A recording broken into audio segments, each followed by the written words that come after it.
Life leaves behind few artifacts as articulate as a shell. Compare a shell to a poem.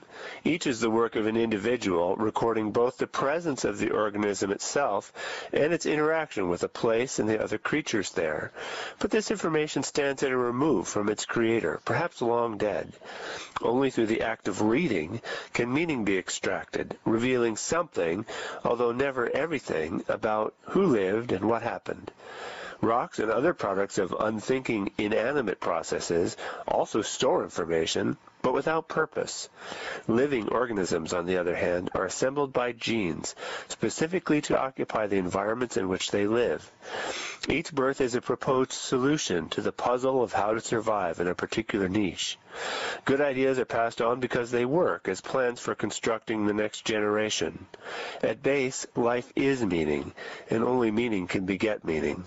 Organisms create meaning when they act in the world, not only by producing offspring, but also by leaving behind a record of themselves in seashells and poems. Either document is a form of immortality. But of the two, the seashell says much more. It contains more raw information, and its tale encompasses millions of generations' solutions to environmental challenges we don't even understand. So what I'm trying to say here is that meaning, in some sense, comes from purpose. In large part answering the question of how we fit into the world.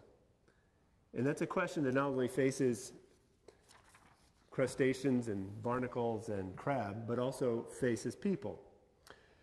The fate of nature is really largely a question of human meaning, and whether we have the ability to fit in our global niche, whether we're capable of creating the meaning that we need to create together in order to do that work of cooperation.